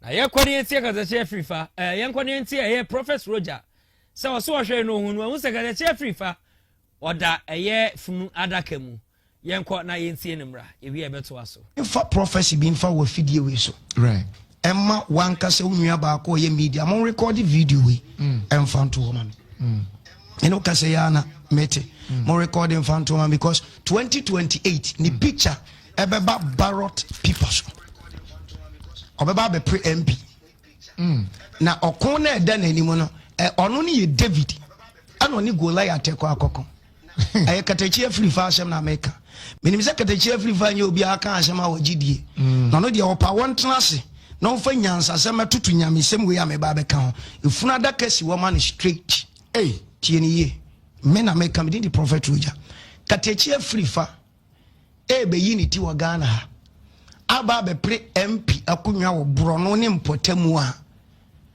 ofri na di omni yese oyiniti a ni trimu pone se obekon okon na wagye ne manfo ti asem ni yo ede wo mafiri nkwaso mu menka ne sa na okon na eda nanim ne nye MP kon esan se okon na edikan na obekọ ede ne bekọ akogura parliament house obekọ okon atosum you know de besa de na ko the same house obekọ de atosum yensa de ne bekọ the same house de atosum na obefura konwa bi na sa konwa na eda brante ya America na wasim anim no bonwuma e bata ho na so chen abrosan wan hwe na didiem ni nsu no mu yia hwe ene date yes osofo ene 24th enra ye 23rd ye koye chimienu e beba binya 21st on the 21st of this month abrante na nisu ade hunu mu de American sa na tie oso da ye hu opani bi ma na ka kire ne se ahiniye we da wanim na hiniye na da wanim no no ti na ni ne onim se ye hunamu ahiniye bara hiniye na da wanim no ye di ade a enwono be ka wa no abosome miensa ansa na ye de watena hiniye ne so the 3 months to say 2028 yen kwa 27 no tio nti an record because me be say me no ye video na da wo na wiase nyina hu na da ache wo ekofa aba no afrem ya tena na obisa abrante ni be yi ni ti ni picture se be ba da ballot paper so ye beto aba de ni picture urada kam abana ye to na eye David ani Goliath na sa abrante en be kwa akopre okokopre nkunimdie na dia de omni ye se nkunimdie na ye ne dia 3 months to nkunimdie no nyame anka no hono anhwe na didie mu yia yete Ghana ha obitually eda homa no okaze chefifa I'm telling you on dia wopa omra bonten na sebi o meka de enim ana wonfa hona meka se adifo aba because minim se otimi oso adifo ma opa wonyi nanim no meka asem we o meka bibi bone mfa prophet Roger ho ana o meka de let's give time na yentwe 2028 we de miam na menia no menen be kasa me say men kasa o mehwehwe men so men kasa ba we de na men so men pesa men ni be hia because on we obi a wonye adifusem ni but me ne wo kasa ya me ka wa asem na urade sha men kan kire no ti ka kire no se prophet Roger sa hini de nanim nkunim die franka aka ho okay na tese prophet Roger ana atuja no na prophet Roger fine edi sem de ana say a prophecy de se yankopon edan obi hu ahintasem ekrewa eye so okonipa no ho ya kasa asem we ya na akoka kire no here is the case nipa wuti nanim wa wo ka kire say onko kan kire ni nua so mesi say ni say so why is it supposed to be on air say nye din ana wo de pa why must it be on air hello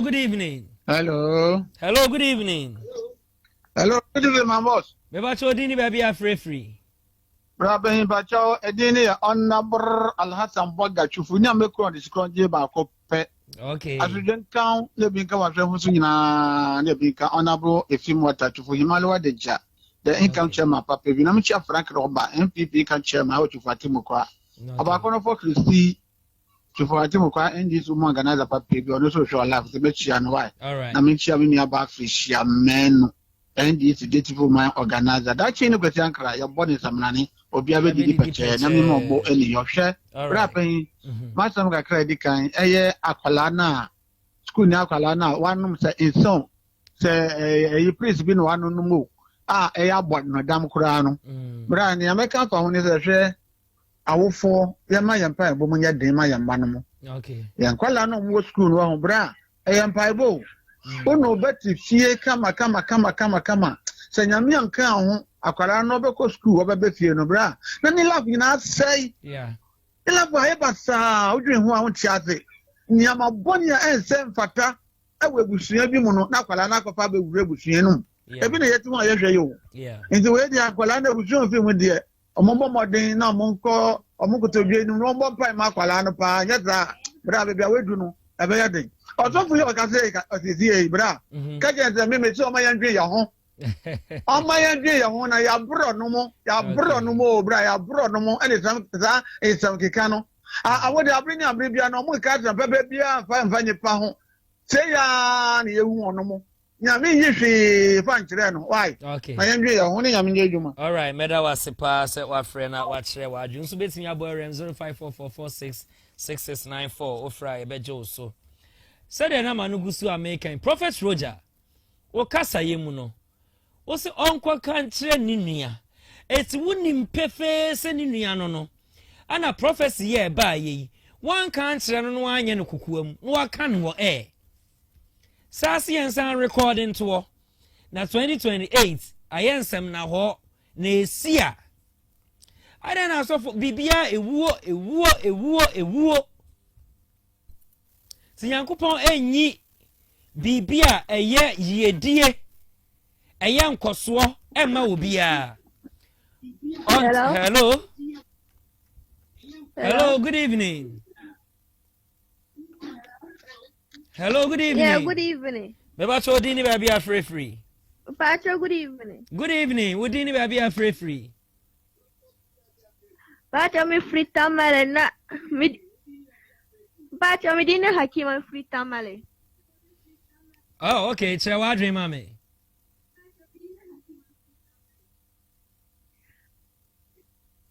Pacho, yami sayo. Because school day say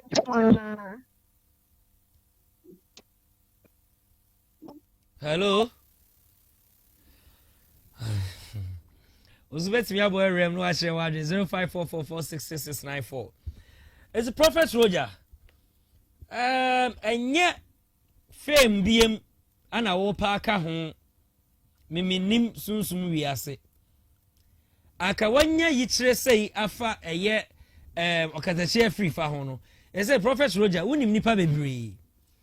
Nipa wo interview no kra what can sisu dua se ni nua wosomote wa mo ya na abawo enti die na kire se nkanyame nipa wote wa wote wa na nyankopon ayi se ehintasem wada na di akire wa ada enti na nka wontimi nto ano na reka kakra na after the program on kan kire host yi se ni se ni menya afa wonua ho se wa kan afa mframa aba mframa mu awie a host nso kasa mate me friend abonamane ebia na nso enya aye ka no ha yi there is no need say host no mpo be friend kasa che free fa abonamane cause wa kan mframa ma wie na wo pese emma mframa hello na hello good evening hello good evening but you didn't be free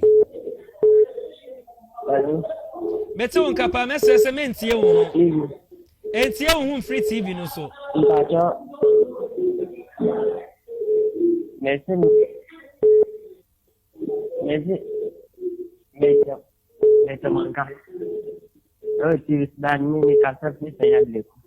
Okay, che wadre mami. Mesre se otie no ho entimo mfa nipa wo fro. Hello. Mesre se ofra entie wo ho. Once wa utie wo ho you distract yourself o. Wotie wo ho a you distract yourself. It's the enemy nkasa through the mobile phone na twe wo ho every TV no so anase mute the volume of your TV set na yen nkasa through the mobile phone. Wotie wo ho a wa distract wo ho obetimi abo awrem na wa kire wa adwen. It said na Prophet Roger Eken. He said na ban from mama wi. There's no need. Hello. Hello, good evening. Good evening. Me bacho di ni ba bia free. I'm a part of media that make a sexual sentiment. Okay, me bacho che wa adwen e mame. Pacho, so for the one can I do why? Okay. Na omienti ye nyame be ya ma my Ghana. Okay. Na kateche fifa ya nyo bia mana bi die so kateche fifa. So ne kadana nke yewu. Nyame kam ho no mu ye. All right, nyame kam so ho medo asiso afre na wa kire wa adwen. Hello. Hello, good evening. Hello. Hello, good evening. Message say entie ohun free TV no so hello. Hello. Oh. Mess maka. Mess o dia wo fra. Entie ohun free TV no so. Ene me nkasa through the mobile phone. Enya sa distraction. Ebe badane de nyina meka. Enti message say o fra mute volume no TV no volume no. And as a tune free home crying and in casa through the mobile phone. It's a soft Roger, and I didn't same way about Betujano. Now, Ori answer why or say, Sagana Yatuaba near you a man penia, Sebi, Bible no, and as a Koran no, I this swear in no, a bayanka yen chum. They say a man for the Bible ni Koran indi. They say a day. Ana yenjini enyame nam kan Roger ana aka yenko ni entie prophet Roger Emra ewia ebe nasa kwanya bi nso beba na ekwanya obi be ye president obi be ye MP ma no fa so a usai no se betimi asesen no so anka beboa yenyi Bible ni Quran ni free ho yenkenye de enipa anyi Bible ni Quran ni ye shofo hwe no antra fi anka nsem no de minim na meka unya kwanya betena se be nso benya kwanya no emfie du unya ha mada unya kwanya na nso abeka de onim enipa anyi nyame ni ti Quran ni Bible yenyi mfiri hono asase ne dia na nipa gidie sane nananom okay yemfo no nye na wonim sese obi be di president and obi be ye MP na ye ma ne di ni krom bushum bodwi ebo ne ho dua anka eduru MP yi na konya nko bi ampre se bia me de antoa ebo mo dua se bi di Ghana ska na do yire no ma da ase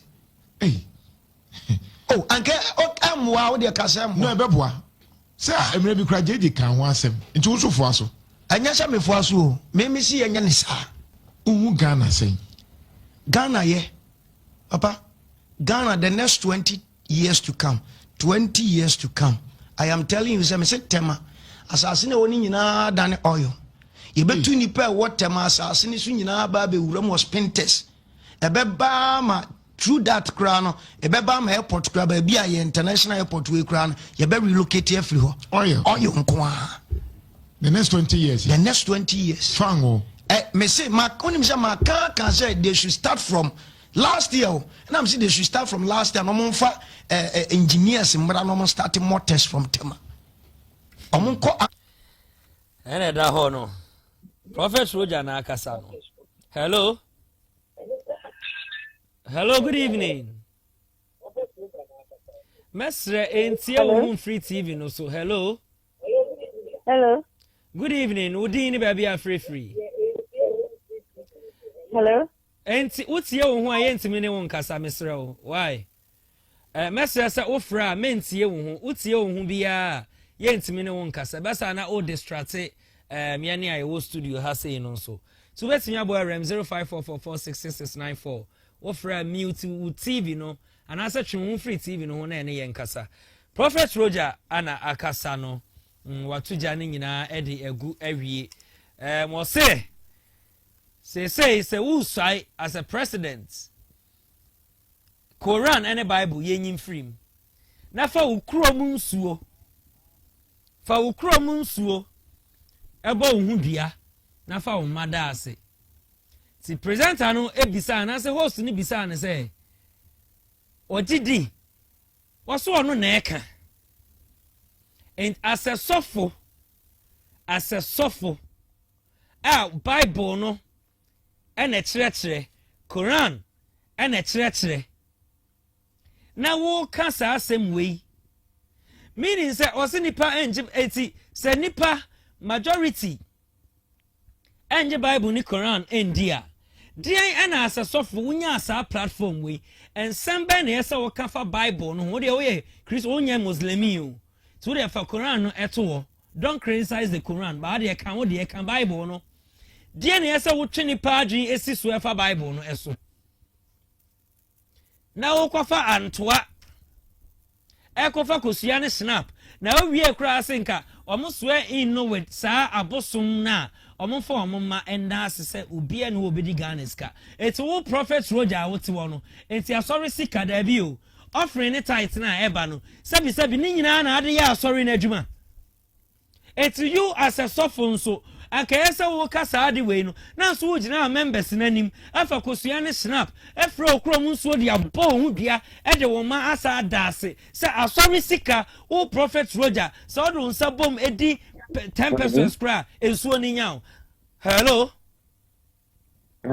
Hello, good evening.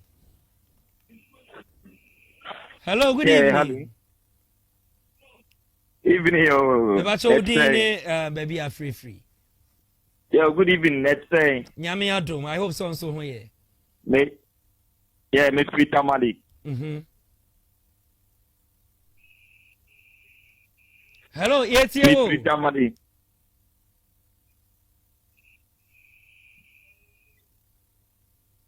What would the prophet Ojaka, you know? Me do ya me for pa. Then kasana ke be o ma we ya me do ko ma we ke be guy pa. Obi obi panyi biara ko dia bosoma be asue ke pepa. Okay. Me do ya me. Okay. But medo was so afraid wa kire wa adwen. Si Roger, prophet Roger na akasa no. Hello. Okay, mama nye birthday we quick na yenko yenim na nakwadwo fato so mama na yenko. Birthday we efrimia nkasa meba Samike skit maker esa comedian one of the rising comedian Ghana ha Samike what's birthday we enkoma on one classmate friend Educhum Kelvin or send a classmate no na o see Educhum Kelvin and your birthday from Samike o see Yankopon Sraw na wo ma wani soade nyina emrem na nyame onye okese ompegya onfa mfra dumu enkwa dumu ontua watamfo so ka said the onwuma esitie. May everything that your hands touches turn to gold. Age gracefully. May success lead you wherever that you go. On behalf of hana TV and then BBS team. Yeah, say happy birthday and come out Educhum Kelvin from Wankasa classmates Samike and was see yes our birthday we happy birthday and come out Educhum Kelvin. Yango Bonsrao on my ye dear and no kasiye emranyam na chese wonto to anamo emfa nsiye ade ebe musu esan petuo yare ebe ba wa kwamu bia nyame din mu nti yetwam ewo nyankopon edin mu sa Educhum Kelvin nyankopon sha no onye okese. All right. Ha enebre emakwan emi edwumadi ni nyina eba wiye wachina nyame yadme ye Friday ye de communicators no ebeba na ya bobo ensem a etwa egu ewo ye hana TV dwumadi no eso ye kwa yanim ede asof Dr. Apia ene so ya sene mi edi dwumadi no ebre onye ono nko a Congo ointment enso eso ya se Sokoto Bab enso eso ya se Samson na Wapstar Lodge enso eso ya se na kwadwo ana ene ogina camera chi esa etena MCL ede ye fa inframa nyankopon nhira no na onye ne kese nyankopon nhira obi biara o je bre ede ehwe yen ene mo fa nche ya homa no endi amoa yen kra nyame ya adom a chena ebe make sure say bibia ebe intact na dwumadi no asa abremo dwumadi ye chagu